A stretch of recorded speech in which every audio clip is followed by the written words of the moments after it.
wabarakatuh. Sebelumnya, perkenalkan, saya Udi Johari, salah seorang mahasiswa dari Program Studi Teknologi Informasi, Fakultas Sains dan Teknologi, Universitas Islam Negeri, Padaniri, Banda Aceh. Di sini saya akan menjelaskan sedikit materi tentang parallel processing, di mana video ini saya buat untuk memenuhi tugas dari mata kuliah komputasi berkelanjutan. Pada kesempatan kali ini saya akan menjelaskan ada 5 materi yang sudah saya rangkum di sini. Yang pertama itu saya akan menjelaskan sedikit tentang definisi dari parallel processing, bermacam ataupun macam-macam dari model-model ataupun arsitektur dari parallel processing, pemrograman paralel, teknik pemrograman paralel, dan yang terakhir ada MPI dan Hadoop.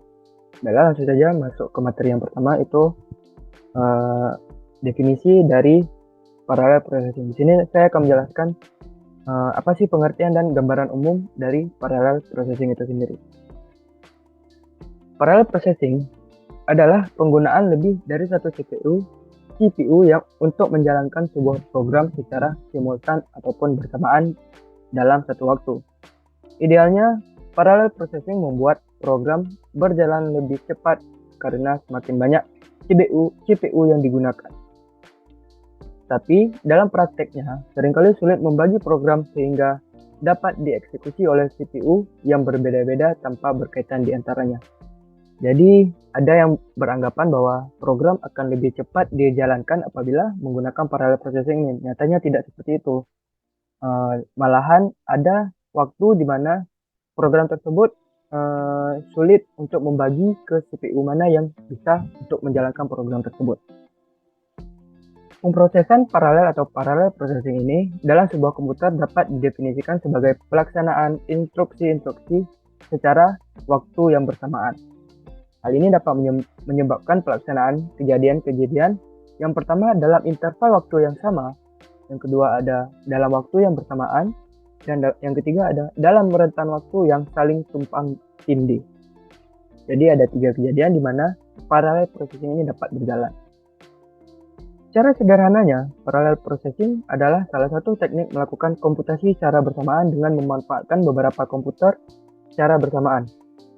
Biasanya diperlukan saat kapasitas yang diperlukan sangat besar ataupun sangat tidak memungkinkan untuk satu komputer untuk menjalankannya. Baik karena harus mengolah data dalam jumlah yang besar ataupun karena tuntutan proses komputasi yang banyak. Untuk melakukan aneka jenis komputasi paralel ini diperlukan infrastruktur mesin paralel yang terdiri dari banyak komputer yang dihubungkan dengan jaringan dan mampu bekerja secara paralel untuk menyelesaikan satu masalah. Untuk itu diperlukan aneka software pendukung yang biasa disebut middleware yang berperan untuk mengatur distribusi pekerjaan antar node dalam satu mesin paralel. Selanjutnya, pemakai ataupun user harus membuat pemrograman paralel untuk merealisasikan komputasi paralel processing ini. Selanjutnya, materi model-model dari parallel processing. Ini bisa kita sebut arsitektur dari parallel processing itu. Yang pertama itu ada yang namanya SISD ataupun Single Instruction Single Data. Yang kedua ada SIMD, Single Instruction Multiple Data. Yang ketiga ada MISD, Multiple Instruction Single Data.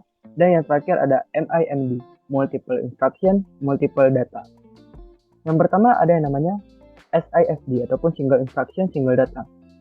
Prosesor dan satu instruksi yang dieksekusi secara serial. Komputer ini adalah tipe komputer konvensional. Menurut mereka, tipe komputer ini tidak ada dalam praktik komputer paralel karena bahkan mainframe pun tidak lagi menggunakan satu prosesor.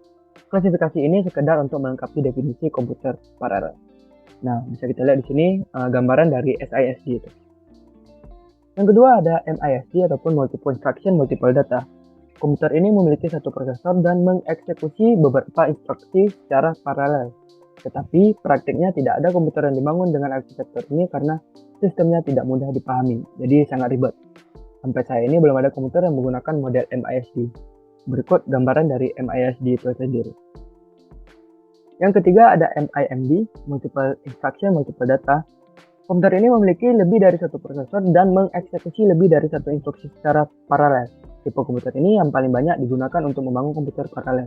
Bahkan banyak superkomputer yang menerapkan arsitektur ini. Contohnya ada IBM Power 5, HP Compact Alpha Server, Intel EI terpisah, AMD Opteron, dan lain sebagainya. Yang terakhir ada SIMD ataupun Single Instruction Multiple Data. Komputer ini memiliki lebih dari satu prosesor, tetapi hanya mengeksekusi satu instruksi secara paralel dan pada data yang berbeda pada level lockstep. Nah, ini gambaran dari SIMD tersebut. Yang ketiga ada materi tentang pemrograman paralel. Teknik pemrograman komputer yang memungkinkan eksekusi perintah ataupun operasi secara bersamaan baik dalam komputer dengan satu prosesor ataupun dengan prosesor ganda dengan mesin paralel CPU. Tujuan utama dari pemrograman paralel adalah untuk meningkatkan performa komputasi itu sendiri. Semakin banyak hal yang bisa dilakukan secara bersamaan, semakin banyak pekerjaan yang bisa diselesaikan. Komputasi paralel ini sendiri membutuhkan yang pertama itu yang namanya algoritma, yang kedua ada bahasa pemrograman seperti JavaScript, Python, C++, dan lain sebagainya. Yang ketiga ada compiler untuk menggunakan bahasa pemrograman itu. Materi yang keempat ataupun yang selanjutnya ada teknik pemrograman. Di sini saya merangkum dua teknik pemrograman. Yang pertama ada MPI ataupun Message Passing Interface. MPI adalah sebuah standar pemrograman yang memungkinkan programmer untuk membuat sebuah software yang dapat dijalankan secara paralel. Proses yang dijalankan oleh sebuah software dapat dibagi untuk dikirimkan ke masing-masing komputer node, yang kemudian masing-masing komputer node itu mengolah dan mengembalikan hasilnya ke komputer head node ataupun komputer induknya.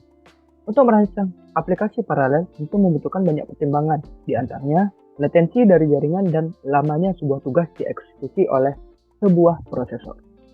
Kegunaan dari MPI atau MPI antara lain adalah sebagai yang pertama menulis kode paralel secara portable, yang kedua mendapatkan performa yang tinggi dalam pemrograman paralel, yang ketiga menghadapi permasalahan yang melibatkan hubungan data irregular ataupun dynamic yang tidak begitu cocok dengan model data paralel.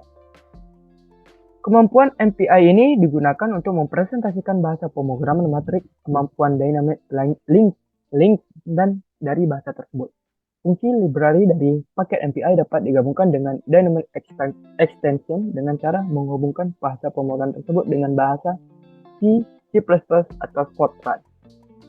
Hal ini telah dilakukan untuk menciptakan toolbox MPI yang namanya itu MPI TB ataupun MPI Toolbox untuk kebutuhan MATLAB dan bahasa pemrograman GNU Octave oleh Fernandez Baldomero.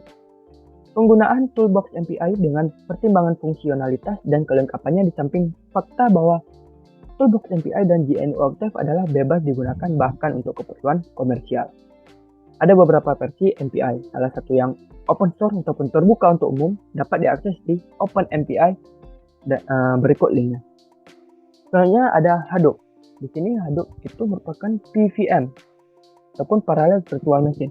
Hadoop merupakan sebuah tool framework yang dibuat oleh Google dan Apache Software Foundation yang dikhususkan untuk mempermudah pekerjaan yang terkait dengan Big Data Analytics. Hadoop bisa mengatasi segala permasalahan pengolahan Big Data yang masih dilakukan secara konvensional pastinya. Sebelumnya, pengolahan Big Data seringkali bermasalah saat data yang diolah bersifat heterogen, seperti struktur data, semi-struktur data, dan unstruktur data. Karena Big Data sangat penting bagi perusahaan, dibutuhkan pula pengolahan yang lebih efektif dan efisien tentunya. Framework Hadoop ini hadir dan memungkinkan pengolahan data lebih banyak dan menyimpan data heterogen serta mempercepat proses pengolahannya. Dilansir dari Amazon Web Services, Hadoop adalah framework open source yang sangat efektif untuk menyimpan dataset dalam jumlah yang sangat besar. Selain menyimpan, framework ini tentunya juga bisa memproses data mulai dari ukuran gigabyte hingga petabyte secara efisien. Manfaat Hadoop itu sendiri antara lain, satu dapat ditingkatkan kapasitasnya. Sistem yang tradisional memiliki data storage yang terbatas, sementara Hadoop ini bisa ditingkatkan kapasitasnya. Pasalnya, seperti yang sudah kamu ketahui, framework ini bekerja secara terdistribusi. Yang kedua, menyimpan dataset dalam jumlah yang besar. Selain menyimpan, framework ini tentunya juga bisa memproses data mulai dari ukuran gigabyte hingga petabyte secara efisien. Nah, manfaat Hadoop yang terakhir, last but not least, dengan adanya algoritma MapReduce, Artinya Anda bisa memparalelkan pemrosesan data dengan menggunakan Hadoop. Yang terakhir adalah materi tentang perbedaan MPI dan Hadoop. Perbedaan dari MPI dan PVM. Yang pertama dari segi fokus penggunaan. MPI digunakan untuk memungkinkan proses-proses yang berjalan pada beberapa komputer untuk saling berkomunikasi dan bertukar data. Sementara Hadoop sendiri digunakan untuk mengelola dan menganalisis data besar yang terdistribusi di beberapa server atau node dalam sebuah jaringan komputer. Yang kedua dari segi arsitektur, MPI menggunakan arsitektur message passing untuk melakukan antar node yang berbeda, sedangkan Hadoop menggunakan shared nothing untuk memproses data yang terdistribusi di beberapa server. Yang ketiga dari segi paradigma pemrograman, MPI menggunakan paradigma paralel, sedangkan Hadoop menggunakan map reduce. Dan yang terakhir dari segi skala pengolahan data, MPI cocok untuk skala pengolahan data kecil hingga menengah, sedangkan Hadoop cocok untuk pengolahan data dalam ukuran yang sangat besar yang terdistribusi di beberapa server. Mungkin cukup sekian penjelasan saya tentang paralel komputasi menggunakan MPI dan Hadoop ataupun parallel virtual machine. Cukup sekian dari saya. Apabila ada salah, saya mohon maaf. Billahi fisabilil haq wastabiqul khairat. Assalamualaikum warahmatullahi wabarakatuh.